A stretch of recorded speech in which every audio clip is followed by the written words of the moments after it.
সাইফানকে নিয়ে মাঝে মধ্যে এদিক ওদিক ঘুরতে গেলেও আজকের দিনটা স্পেশালি সাইফানের জন্যই বরাদ্দ ছিল। আর তার সাথে সাথে আমরাও আজকে সবাই মিলে অনেক বেশি মজা করেছি। আসসালামু আলাইকুম, কেমন আছেন সবাই? শুক্রবার বিকেলবেলা সবাই মিলে ছেলেকে নিয়ে একটু ঘুরতে বের হয়েছিলাম। আপনারা সবাই তো জানেন মাঝে মধ্যে আমরা এদিক ওদিক একটু ঘুরতে যাই, তো বেশ কিছুদিন হয়ে গেছে কোথাও একটা যাওয়া হচ্ছে না। তো কাছাকাছি কোথায় যাওয়া যায় ভাবতে ভাবতে হঠাৎ করে মনে পড়লো যে আমাদের ঝিনাইদহ কলাবাগানে যে প্রান্তিক পার্কটা আছে, এখানে আমার আজ পর্যন্ত কখনো যাওয়া হয়নি। শুনেছি জায়গাটা বেশ ভালো আর বাচ্চাদের বিনোদনের জন্য জায়গাটা অনেক ভালো, যার কারণে সবাই মিলে ডিসাইড করলাম যে সাইফানকে নিয়ে তাহলে এখানেই আসি।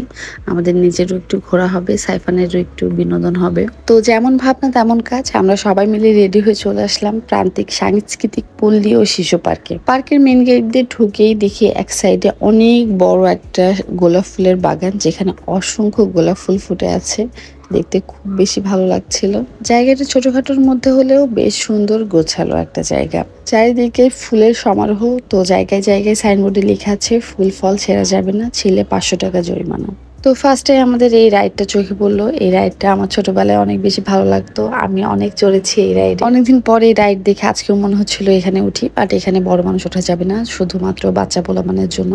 বাট আমাদের সাথে শুধু সাইফান ছিল, আর কোনো বাচ্চা ছিল না, যার কারণে নজর পুপু এক সাইডে দাঁড়িয়ে আর আমার ছেলেকে বসিয়ে তারপরে এই রাইডটাতে উঠাইছে। পুরো পার্কের সব থেকে আকর্ষণীয় জিনিসটা হচ্ছে এই গাছটা, একদম মিডিলে এই গাছটা আছে। গাছের নামটা আমার সঠিক জানা নাই, বাট এত সুন্দর ফুল ফুটে আছে, মানে পুরা পার্কের সৌন্দর্যটা এই একটা গাছেই মানে ফুটিয়ে তুলেছে। এখানে বড় বড় দুইটা রাইড আছে, একটা নাগরদোলা আর একটাও দোলনা সিস্টেমের যেটা ঘুরে ওইটা। এখানে বেশ কিছু পশু পাখির ভাস্কর্য আছে, যেগুলা দেখে আমার ছেলে একটু ভয় পাচ্ছিল। ফার্স্টে ডাইনোসরটা দেখে সে একটু বেশি ভয় পাচ্ছিল, যার কারণে সে ডাইনোসরের কাছে আর যায়নি। পরে হচ্ছে নুজান পুপুর সাথে সে বাঘের পিঠে উঠছে। বাঘের পিঠে উঠে সে মহা খুশি, সে একটু ভয় পাচ্ছিল না, সে বেশ এনজয় করছিল। তারপর আমরা চলে আসলাম একটু দোল খাওয়ার জন্য। আমরা মা ছেলে বসে বেশ কিছুক্ষণ দোল খাচ্ছিলাম। দোলনার পাশে দেখলাম একটা ছোট্ট পিচ্চি রাইড আছে, এখানে মোট 4টা দোলনা আছে, সবাইকে বসিয়ে এটা ঘোরাতে হয়।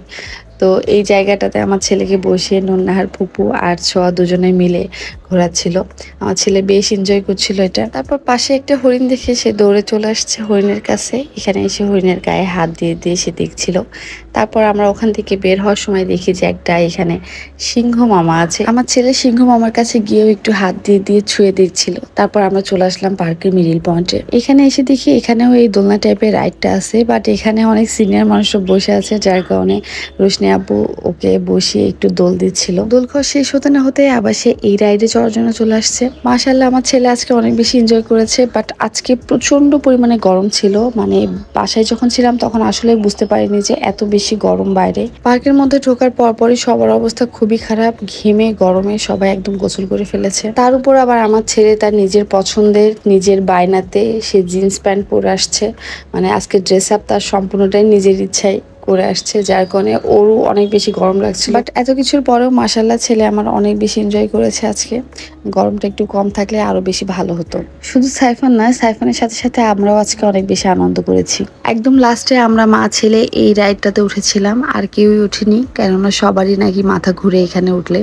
তো আমার ছেলে যেহেতু উঠতে চাইছে, আমাকে তো উঠাতেই হবে। শুধুমাত্র আমি আর আমার ছেলেই উঠেছিলাম। আর এমনিতেও আজকে পার্কে খুব বেশি একটা লোকজন ছিল না, যেহেতু বললামই অনেক গরম, এই জন্য হতে পারে। তো আমি আর আমার ছেলে শুধু উঠেছিলাম। তারপর দেখি পার্কের এক সাইডে বেশ কিছু ঘাস ফুল হয়েছে, যেগুলো দেখতে খুবই সুন্দর লাগছিল। পুরো সবুজ মাঠের মধ্যে সাদা সাদা ঘাস ফুল।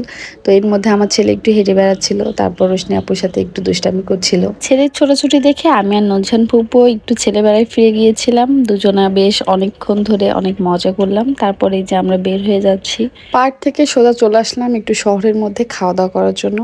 আর আজকে আমরা খাবো নান আর চাপ। অনেকদিন নান আর চাপ খাওয়া হয় না, এই জন্য আমাদের সবার পছন্দের নান চাপ খাওয়ার জন্য চলে আসলাম নিউ ঘরোয়া হোটেলে। এখানকার বাটার নান আর চাপটা আমার বরাবরই অনেক পছন্দের। আপনারা কে কে এখানকার বাটার নান আর চাপ খেয়েছেন অবশ্যই কিন্তু কমেন্ট করে আমাকে জানাবেন। তো এই ছিল আমার আজকের ছোট্ট একটা মিনি ব্লগ। ভিডিওটা সবার কেমন লেগেছে অবশ্যই কমেন্ট করে জানাবেন। আর ফুল ভিডিওটা দেখার জন্য অনেক অনেক ধন্যবাদ। ভালো থাকবেন সবাই, আল্লাহ হাফিজ।